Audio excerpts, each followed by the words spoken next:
देखिए, chemistry is the science of molecules and their transformations. It is science not so much of the 100 elements but of the infinite variety of molecules that may be built from them. मतलब ये हुआ कि हम पढ़ने वाले हैं 11th class की chemistry chapter number 1 some basic concept of chemistry. एक शूट में, वन शूट में, मतलब एक बार ही समझाऊंगा. इसमें से जो इम्पोर्टेंट बातें हैं उसी को मैं डिस्कस करूंगा और बाकी की चीज़ों को मैं स्किप करूंगा. उसका एक सबसे बड़ा रीज़न यही है कि पिछले कुछ वीडियो में बना चुका हूं, उनमें से आप अगर डिटेल में पढ़ना चाहते हैं तो उन्हें देख सकते हैं. तो सबसे पहले हम केमिस्ट्री की डेफिनेशन को समझते हैं. तो केमिस्ट्री का मतलब ही ये होता है the branch of chemistry which deals with study of preparation of compounds, their properties, their structure, their reactions of material, substances called chemistry. यहाँ पर हम कुछ कंपाउंड के एप्लीकेशन भी पढ़ते हैं.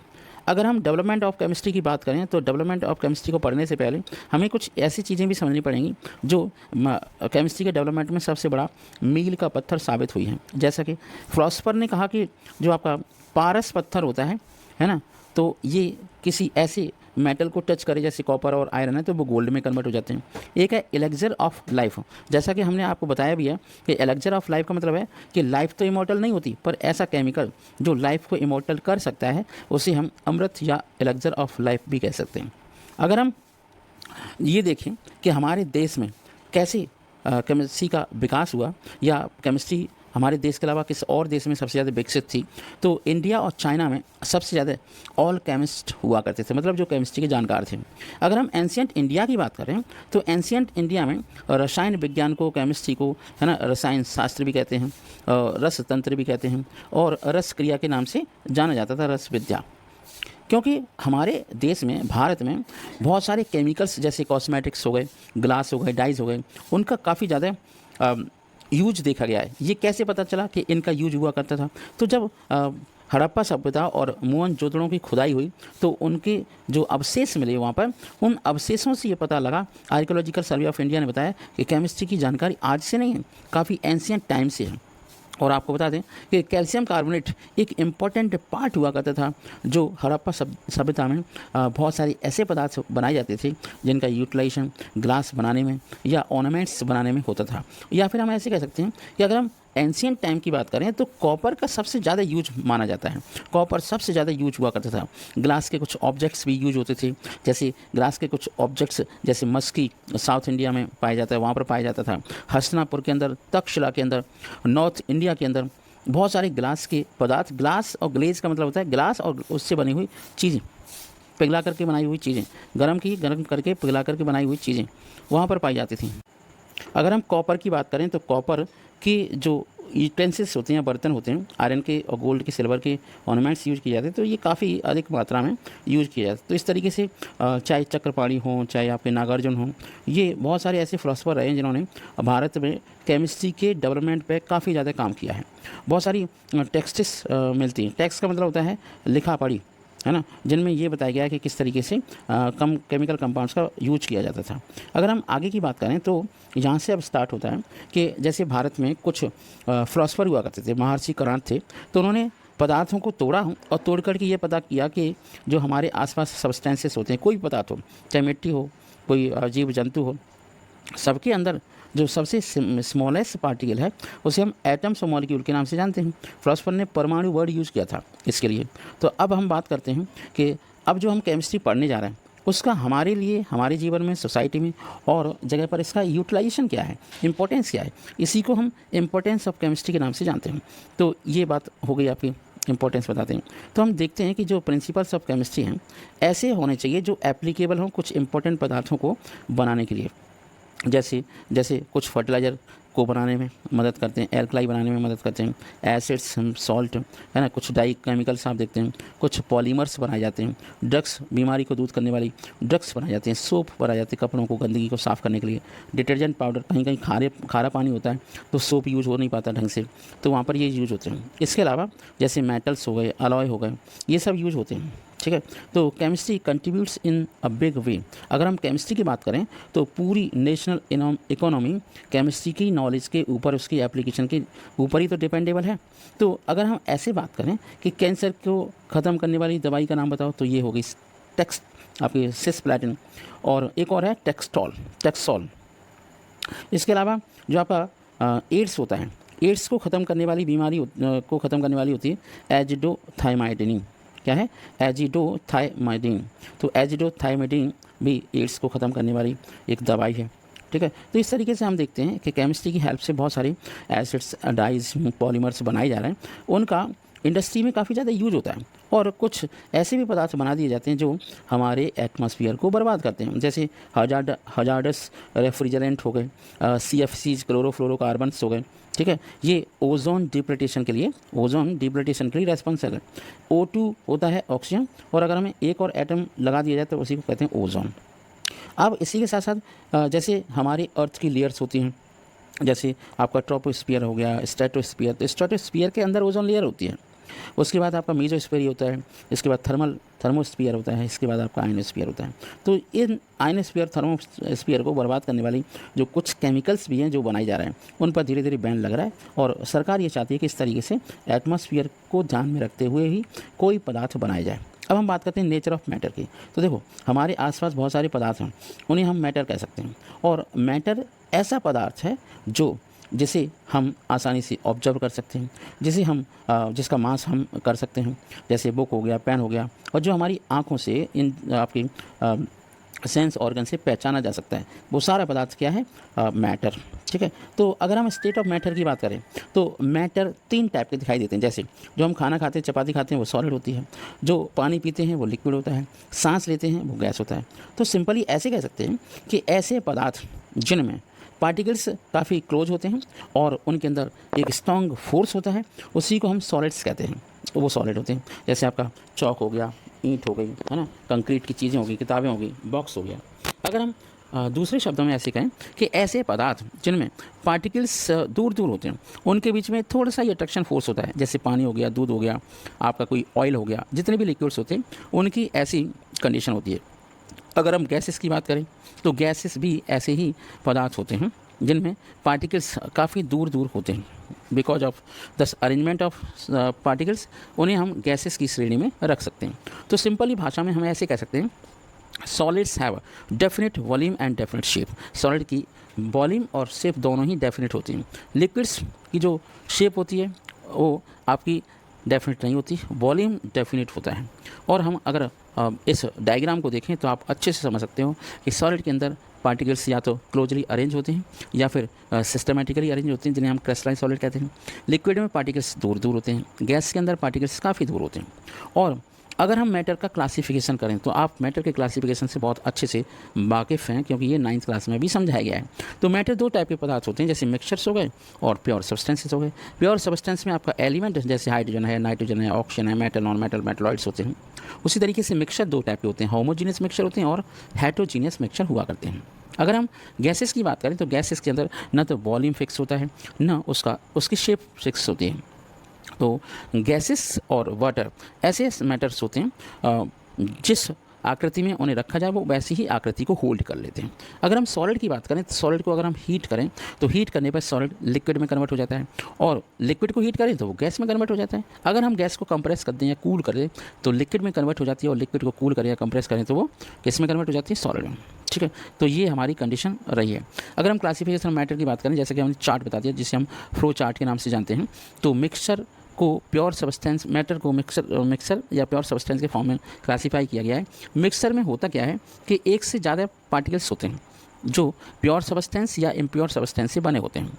अगर हम मिक्सचर की बात करें, जैसे शुगर का सॉल्यूशन हो गया, तो कुछ मिक्सचर तो ऐसे होते हैं होमोजीनियस मिक्सचर होते हैं, कुछ हेटेरोजीनियस होते हैं। जैसे छत बनाने वाली कंक्रीट जो होती है वो आपकी हेटेरोजीनियस मिक्सचर होती है। अगर हम शुगर के सॉल्यूशन की बात करें तो वो आपका होमोजीनियस मिक्सचर होता है। तो ये रहे आपके होमोजीनियस मिक्सचर और हेटेरोजीनियस मिक्सचर। तो हेटेरोजीनियस मिक्सचर में जो पदार्थ होता है उसमें सॉलिड घुलता है पर ढंग से नहीं घुलता और यूनिफॉर्मली सॉल्युबल नहीं होता। प्योर सब्सटेंसेस में सबसे इंपॉर्टेंट पार्ट है एलिमेंट, जैसे आपका कॉपर का एलिमेंट हो गया, सिल्वर हो गया, गोल्ड हो गया, है ना, वाटर एक पदार्थ कंपाउंड हो गया। तो ये आपके प्योर सब्सटेंसेस में आते हैं। एलिमेंट एक ऐसा पदार्थ है जो केवल और केवल सिंगल टाइप के एटम से मिला बना होता है, मतलब एक टाइप के एटम से बनी हुई चीज़ जिसे हम फिजिकली किसी दूसरे पदार्थ में कन्वर्ट नहीं कर सकते, उसी को हम एलिमेंट कह सकते हैं। और जो आपका एटम्स होते हैं, एटम्स को ही हम एलिमेंट कह सकते हैं, जैसे आपका हाइड्रोजन के एटम को हम एलिमेंट कह सकते हैं। लेकिन जब यही हाइड्रोजन का एटम आपस में केमिकल बॉन्ड से आपस में जुड़ जाता है तो बन जाता है मॉलिक्यूल। क्या बन जाता है? मॉलिक्यूल। तो मॉलिक्यूल में कुछ तो है, मॉलिक्यूल के अंदर क्या होता है, दो अलग अलग एटम्स होते हैं। अब हम बात करते हैं कॉपर की। तो कॉपर के अंदर केवल कॉपर के एटम्स होते हैं, है ना, और हाइड्रोजन के अंदर केवल हाइड्रोजन के एटम्स होते हैं। नाइट्रोजन के अंदर केवल नाइट्रोजन के एटम होते हैं।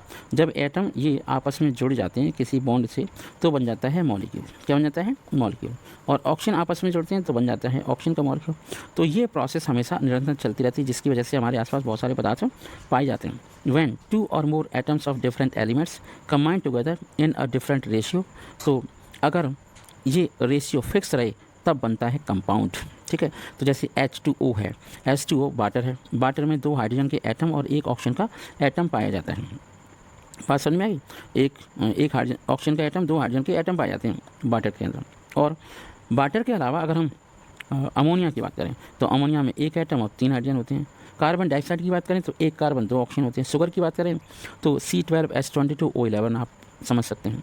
तो इस तरीके से हम देखते हैं कि कंपाउंड भी काफ़ी इम्पोर्टेंट पार्ट है। ठीक है, तो ये आपका कंपाउंड हो गया। इसके बाद अगर हम देखें कि फिजिकल प्रॉपर्टीज़ और केमिकल प्रॉपर्टीज़ क्या होती हैं, तो ये आपके कंपाउंड के एग्जांपल है।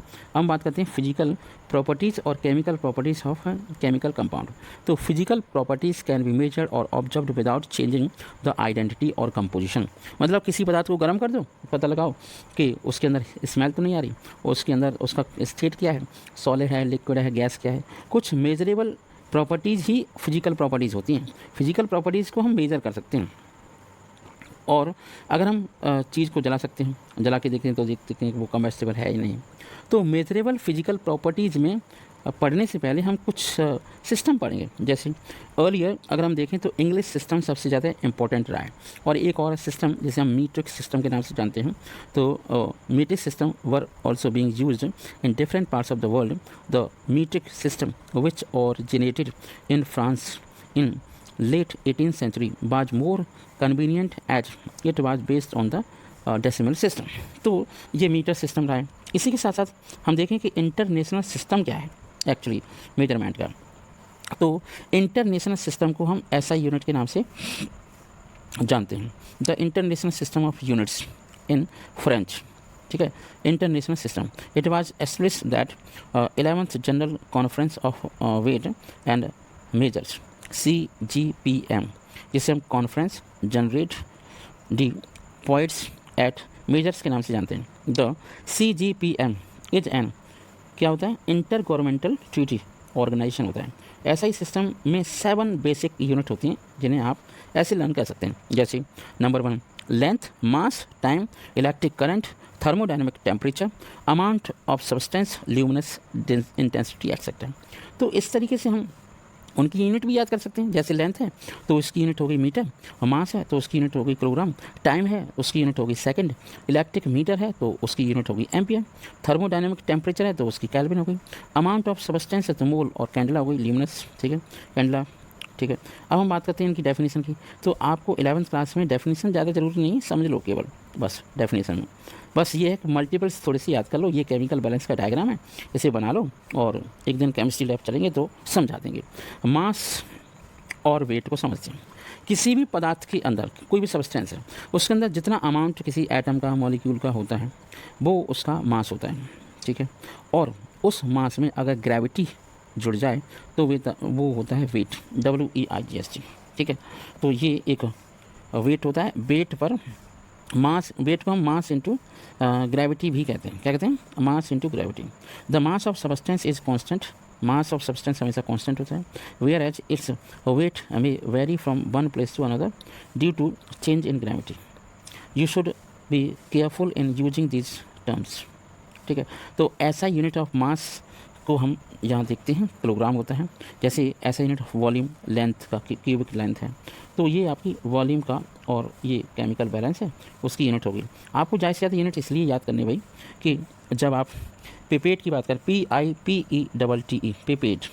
ठीक है, और एक होता है ब्यूरेट, BURETT ब्यूरेट और पिपेट।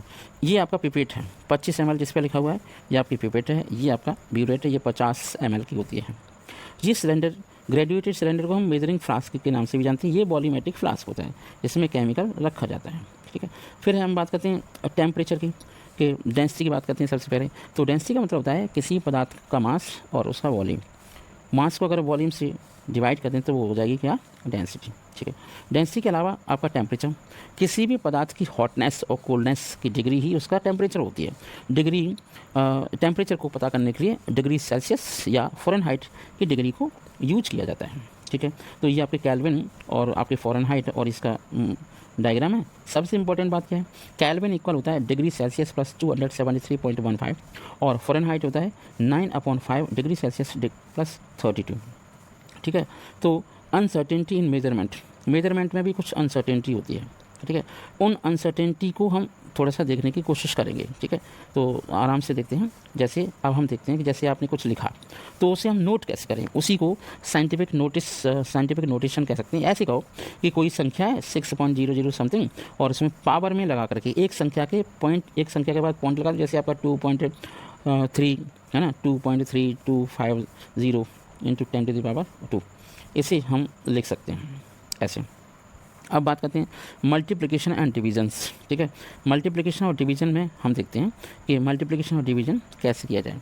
तो 5.6 इंटू 10⁵ और 6.9 इंटू 10⁸, ये आपका मल्टीपल और डिवीज़न हो गया।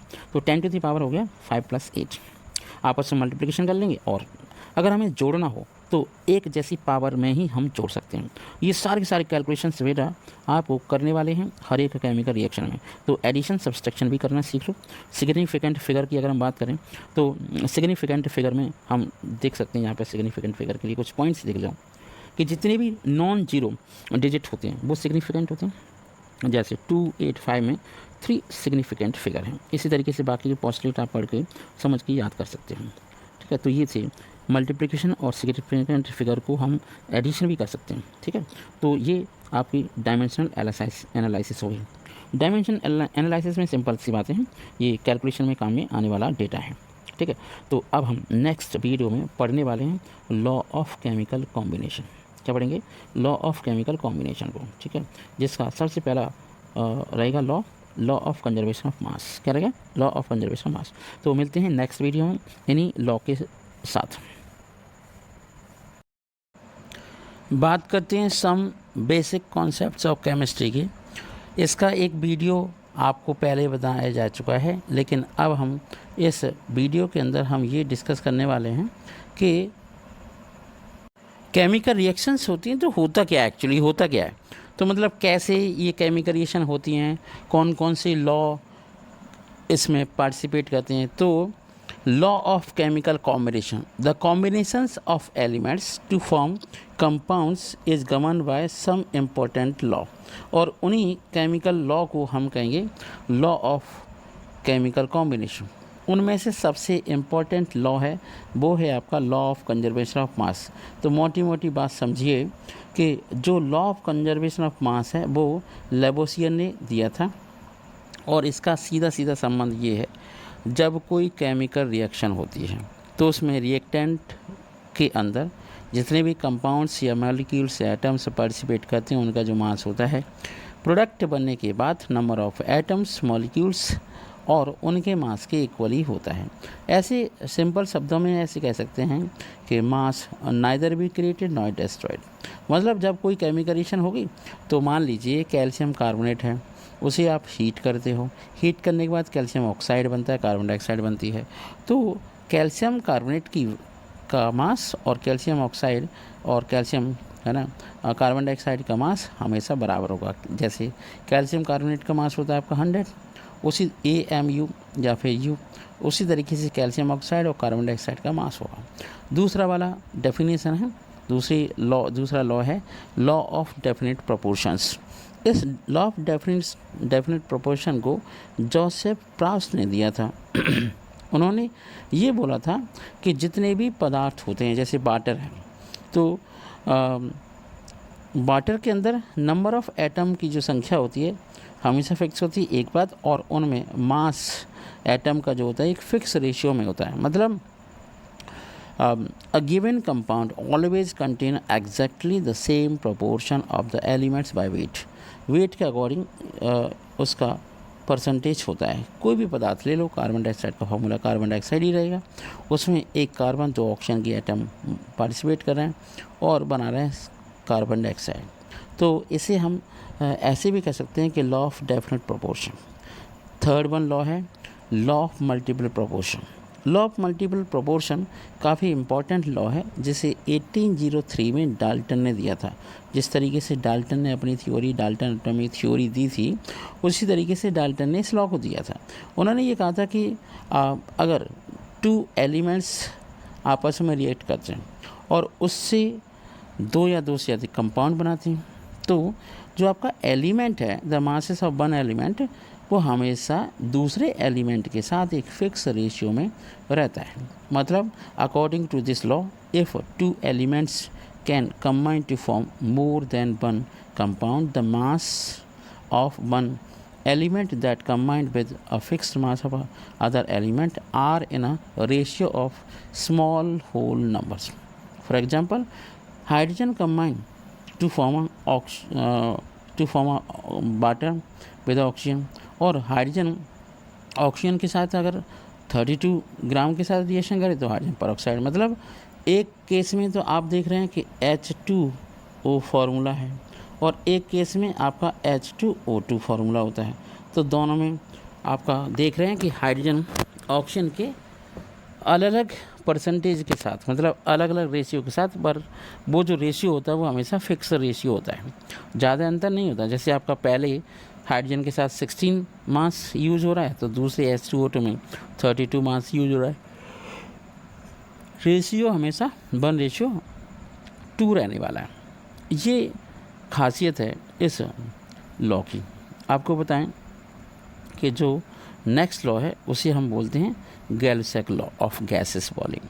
This law was given by Gay Lussac in 1808। He observe that कि गैसेस जब कंबाइन करते हैं ना आपस में, तो उनका कॉम्बिनेशन है ना, और उनका कॉम्बिनेशन फिक्स मोल में होता है। Combined produce in a chemical reaction, they do so in a simple ratio by volume. उनके वॉल्यूम का एक फिक्स रेशियो होता है, provided all gases are at the same temperature. तो ये पर्टिकुलर टेम्परेचर पर ही इस लॉ को गैलसेक ने दिया था 1808 है ना 8 में। हाइड्रोजन और ऑक्सीजन आपस में रिएक्ट करते हैं, तो हाइड्रोजन का मान लीजिए 100 ml है, ऑक्सीजन 50 ml है, और बन गया आपका 100 ml वाटर। ठीक है, तो ये गैलसेक लॉ की स्पेशल प्रॉपर्टी है। अब हम बात करते हैं किसकी, अब हम बात करने वाले हैं गैलसेक लॉ के अलावा हम ये बात करने वाले, हाँ जी, एवोगैड्रो लॉ। तो एवोगैड्रो लॉ आया था 1811 में। Avogadro proposed that equal volumes of all gases at the same temperature and pressure should contain equal number of molecules। मतलब नंबर ऑफ मॉलिक्यूल की संख्या हमेशा फिक्स रहेगी। ऐसे समझो इसे कि एक टेस्ट ट्यूब ये ले लो, एक टेस्ट ट्यूब दूसरी ले लो, तीसरी ले लो, 4 ले लो, सबका वॉल्यूम फिक्स है, 1 लीटर है। उसमें एक में H2 गैस भर लो, N2 गैस भर लो, Cl2 गैस भर लो, है ना, और He गैस भर लो। तो सारे टेस्ट ट्यूब के अंदर नंबर ऑफ मॉलिक्यूल एटम की संख्या हमेशा फिक्स रहने वाली है। यही है एवोगैड्रो लॉ।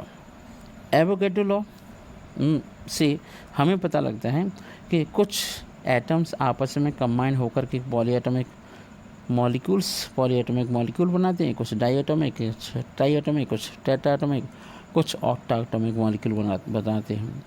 तो ये मॉलिक्यूल से आपको पूरी जानकारी मिल जाती है। अब बात करते हैं डाल्टन्स एटॉमिक थ्योरी। तो डाल्टन से पहले भारत में भी काफ़ी सारे फिलोसफर रहे हैं जिन्होंने एटम्स के बारे में काफ़ी अच्छी जानकारियाँ दी। उनमें से एक फिलोसफर थे महर्षि कणाद। उन्होंने तो ये जहाँ तक कह दिया था कि अगर हम किसी पदार्थ को तोड़ते जाते हैं, कट करते जाते हैं, तो एक ऐसी कंडीशन आती है कि वो डिवाइड नहीं होता, उसे हम इनडिविजिबल कहते हैं, और उस पार्टिकल को कहते हैं परमाणु। परमाणु से ये पता लगता है कि हाँ, परमाणु कोई, जब हम केमिकल नज़रिए से देखते हैं, फ़िलासफ़र के नज़रिए से, फ़िलासफ़र की आई से देखते हैं, तो हम ये देखते हैं कि उसका स्मॉलेस्ट पार्टिकल एटम ही है, जो परमाणु का इंग्लिश वर्जन है।